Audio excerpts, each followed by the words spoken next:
3 money mistakes to avoid in a bear market. The U.S. economy is starting to take shape into a bear, which is sizing up to devour most of the investors and their investments in the market. How do you save your money from being hunted down by this bear market? Are you an investor who is struggling to understand and cope with the quickly forming conditions for a bear market in the U.S. markets right now? Are you worried about these new market forces will drown your savings and investments and only cause losses to you rather than the gains you wanted initially? Well, this video is to make sure you don't make the mistakes that might put your investments in the market in serious danger. Well, if you want to beat the bear that is after your hard-earned money invested in the market, there are a few simple and yet fundamental things you need to know. Things that stop you from making mistakes that will hasten your downfall in a bear market, which is as delicate as a long stacked up dominoes. Are you ready to be one of the few investors who will come out successfully safe on the other side of this market? Before we begin, we would like to sensitize the viewers that the following video is not to be treated as professional advice, but rather tips that have been found by research and referring to various materials. To truly protect your investments, it is always advised to take the right advice suitable to your portfolio needs from a professional financial advisor. In the last month, the Standard & Poor's 500, or in short, the S&P 500, ended the day down 20%, which has caused the alarm bells to be heard among investors that the market is turning into a bear market. This happened after the Federal Reserve continued on its warpath with the inflation announced that the rate will increase to levels that are the highest in the last 3 decades. Stocks of energy companies have seen the biggest decline among all the others since the pandemic after being driven by the continuous fall in the demand of crude oil. The sector has been going from bad to worse for some time now and is 50% lower than the high it had been before the onset of the pandemic. While the technology sector has fallen steeply too as affected by the bear market, yet it does remain 21% better than February of 2020 before the pandemic hit the US. Communications have been the worst hit amongst all the sectors in comparison to the levels they were before the pandemic began. The retail sector has already fallen in the May of 2022 as investors have been withdrawing their investments, worried about the ability of these companies to weather the shocker of rising inflation in U.S. markets, thereby worrying investors about the value of their investments and whether they will be getting any returns from these stocks at all. Inflation, which is the rate of increase in prices over a given time, has been rising at such a cost that is currently at the highest in 4 decades. Federal Reserve officials have raised the rates to a range between 1.5% to 1.75%. There are reports that the rates may even travel further higher than the revised ones. Some projections suggested that it will climb up to the levels of 3%. Even the chairman of the Federal Reserve doesn't guarantee an easy road ahead, as he was quoted saying that the economy may not all be able to see a soft landing from the crisis and that economy might not be able to slow down just before it enters into the much dreaded recession period. Why does no one want a recession? Well, that is because during a recession, the economy struggles, people lose work, companies make fewer sales, and the country's overall economic output declines. He even said that there are many factors at play which will decide where the economy is going to sail into and whether it will hit the choppy waters, making it difficult for the working class. The problems don't end there at all. The U.S. Labor Department reports that the Consumer Price Index has risen by 8.6% in May. What is the Consumer Price Index? Well, it measures the overall change in consumer prices over time based on a representative basket of goods and services.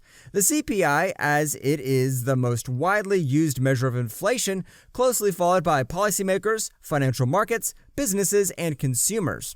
This has been caused due to the rise in fuel prices due to the ongoing crisis between Ukraine and Russia. This doesn't bode well for those hoping that the volatility of the market is brought under control.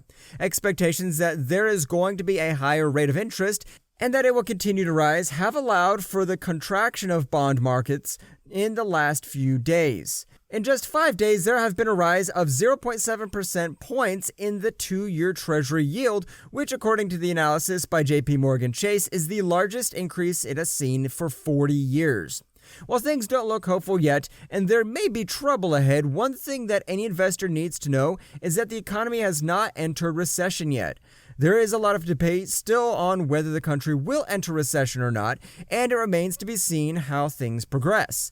The concern is real, and there is a possibility that things are going to be difficult. The economy may weaken further, unemployment may rise, and wages might become stationary, making spending difficult.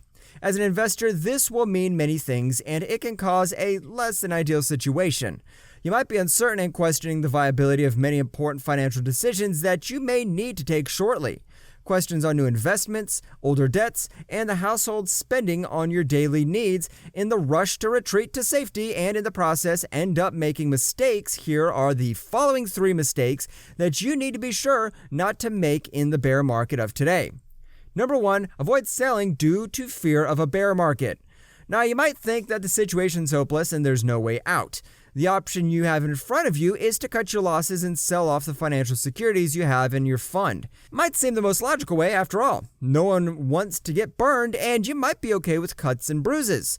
If you are thinking like this, then there happens to be many who think just like you do whenever there is a downturn that is expected in the stock markets. Instead of saving your money from losses, you're only guaranteeing your losses in these turbulent times. After you are worried about the volatility of markets but are not considering it might be the same reason that you may end up gaining. The perfect timing to sell your stocks at a loss may be exactly what will aid in your losses during a bear market. Another example of this kind of panic setting in the investors is when employees stopped their payments to the 401k contributions during the previous recession. The intention was to boost whatever pay they had and kept it to themselves. This helps in the short term because it gives an improvement in the inflow of cash in their hands. Yet what these employees miss out on is the employer match contributions, which is just free money for lack of a better word. Then they don't even resume their payments into the scheme because for them this lifestyle of spending more just because a normal phenomenon and they cannot think for the future. So what should you do? Well, for a start, you need to get your head out of the sand and look around for threats and opportunities for your portfolio. Try and rebalance your overall portfolio according to the market conditions and change your investment philosophy according to how the market changes. A good tool can be the tax loss harvesting method to reduce taxes liability paid by exchanging assets that are falling. Maybe even consider buying low-priced stocks so you can see the rise in the future in value. Number 2, save for repayment of debts. One of the finest things you need to do when interest rates are increasing and the market is uncertain is to pay off credit card debt, but just need to be careful not to go overboard. If you aggressively pay down loans with low interest rates like a 3% fixed mortgage, you risk running out of money during a downturn if you do so. The balance in your bank account before a recession should be equal to 1 month's worth of essential bills, including rent, otherwise a mortgage payment. Try and maintain excess expenditure reserves in their savings account for around 3 months. When economic downturn occurs, people frequently lack access to finance. If you're concerned about the prospect of a recession, try acquiring a personal or home equity credit line now, since these loans are considerably easier to obtain when circumstances in the economy are positive. In most cases, it is less expensive than taking out a credit card loan. Number 3, maintain normal spending. If you don't regularly review and adapt your budget, you might not be ready to change your spending habits during a downturn. Look for ways to cut optional expenses rather than adding more non-essential purchases or subscriptions and services. If you can, avoid adding new fixed expenses like a new car loan. Your routine spending should be as minimal as feasible. Many people are aware of their income. However, when it comes to their expenses, this number becomes hazy. Make sure you write down all of the costs you'll need to cover your daily expenses and eliminate anything unnecessary. If you like this video, please give it a thumbs up and do let us know any specific topic that you would like to discuss. We'll make a video of the same.